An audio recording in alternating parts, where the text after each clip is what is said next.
Final question, I think we're running out of time, but everyone's talking about next year being a tough year. Again, can I just get a show of hands? Who thinks next year is going to be tough? So if I could ask the panel what you see, how you see next year panning out, are you expecting a tough year, and what would your advice be to resellers worried about next year? Tim, I'll start with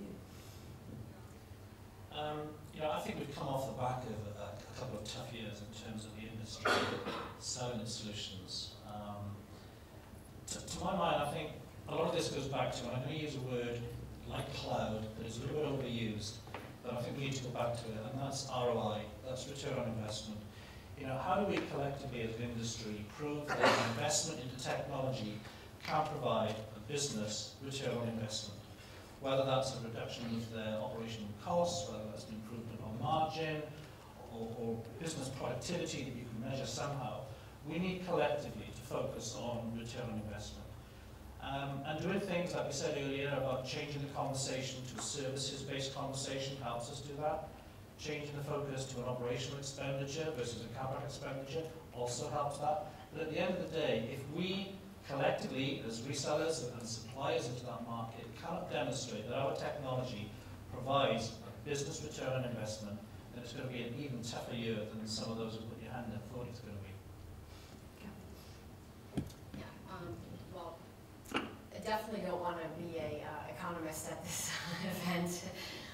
So I think, there's smarter people than I am predicting what the economy is going to do, or even what the PC industry. I was just on we were talking about this, the Q3 prelim IDC results, but those actually didn't look so bad, I think, right? But I think for the coming year, regardless, I think if anything, even if it weren't to be as bad, there is now such a strong appetite and expectation, for ROI and for doing less with more. I think one of the things everyone has learned through this difficult economy is that if you really twist and put the screws to the situation and the opportunity, you can find a way to make something more productive, more efficient, which is where I think all of the appetite for virtualization has come in. So what I would say is whether or not the economy is going to be kind of the same, better, worse, that area, that opportunity to demonstrate to the end users that you work with that you are the expert in helping them get more out of their IT resources makes sense. And that's why you see Dell, for example, focusing a lot of resources and thought leadership and investment around virtualization and storage management, because those will still resonate.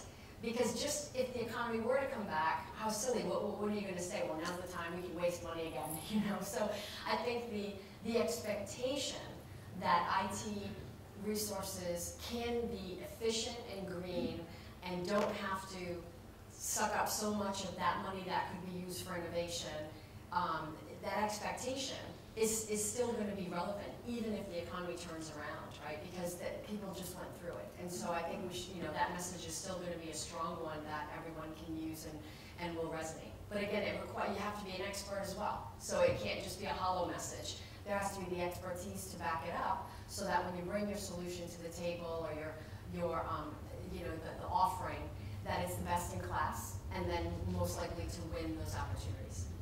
Right. I have to preface that I'm a Kiwi, so I'm not a local. I've lived in this country now for 12 years, and one thing that I've seen time and time here again is the British ability to kind of muck in and make it happen. So if we are going to have a tough time, then whatever goes on, we'll make it, and we'll make it happen.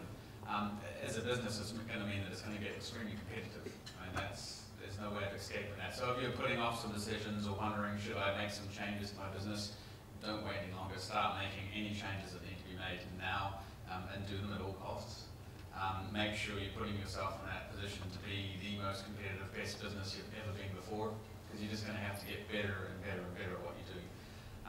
And whenever we're looking at that with any of our customers, we're saying, well, what are you going to compete on? Are you going to compete on price? Because if you're going to compete on price, then you're going to have to be able to scale. You're going to have to be able to get really big. That's going to be a tough challenge. If you've got what it takes to do that, then fantastic, go make it happen. Otherwise, you're going to have to compete on service. performance-based, being the best at what you do, having some extra advantage or knowledge about your customers and what they do, and really play off of that. Because if it is looking as tough as some people think it's going to be, you're going to have to be able to make sure you can fall back on what you do best. And I hope that as a space, a market, and IT and technology, we can all work together, because we're going to have to help all those small businesses out there operate better, find ways for them to be more efficient, find them to ways to weather the storm, and do our best to help all of them. So it's time for us all to work like a team. Fantastic, thanks very much. Well, before we started, I asked the panel to think of a top tip. So just before we leave, just quickly go along and ask them what that was. So, Kathy, if I start with you. I really would like to just echo the point again on that expertise. I think that as these trends are quite complicated, to try to think that you could transition from broad product offerings with some services to an expertise along these complex trends, like we said, data management, systems management, the security, the networking. I just don't think it's going to be realistic. So getting the focus on what expertise you want to really dig into, and then making sure that you've got the best quality individuals with the best capabilities is going to be key, right? And that's tied very much to the other statement around that you were making, be the best at what you're doing. I think that's an important takeaway, and really sometimes it gets hard because it requires a bit of discipline to decide what not to spend time on, especially if parts of the organization are spending time on them and things seem to be okay. So you kind of look at some kind of okay and mediocre performing things within your remit and think, do I make a disruption here? But I think given the opportunity in front of everyone with what we've learned from the economic situation the last few years, where, kind of the consolidation we've seen, the impact on the industry we've seen, I agree. I think this is now is an important time for people to say, I'm going to make sure I have an expertise, I have the skilled set, and really go after that and try to win in that space, rather than kind of muddle through and think, okay, I'll start selling more services, and then then maybe I'll be riding the trends. My top tip: just find a way to deliver everything as a service. And if you can't find a way to deliver it as a service, find a way to articulate it as a service. And if you can't find a way to articulate it as a service, find a way to sell it as a service. Just make it much more about that services kind of intelligent approach. And that's really about trying to create those recurring revenue streams. That's what it's about. Making sure that you've got that constant cash flow, which is going to keep the business cash rich, and that's what you're going to need to be able to stay smart, survive, and be able to change directions quickly. It's kind of interesting because my part's going to be slightly counter to Ray's, and I would err a slight bit of caution as resellers move into the appeal and the lure and the customer interest around the services and the cloud model. As resellers that are, especially those that are moving from a hardware-based background, do not lose focus and interest on fundamentally what allows these service architectures to be deployed.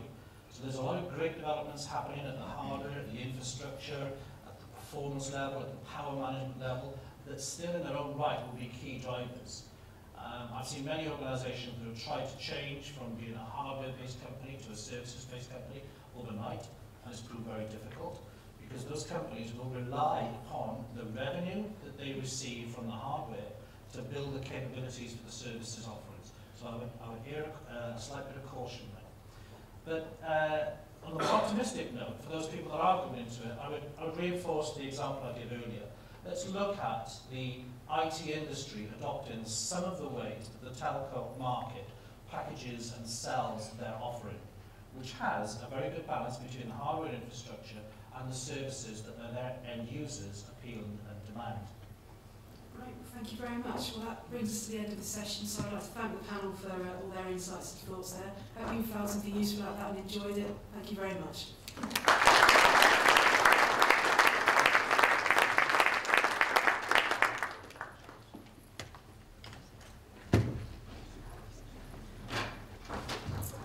Great, we'll break for lunch. lunch out in the exhibition area for an hour, and then we'll reconvene for sessions following that. So thank you very much.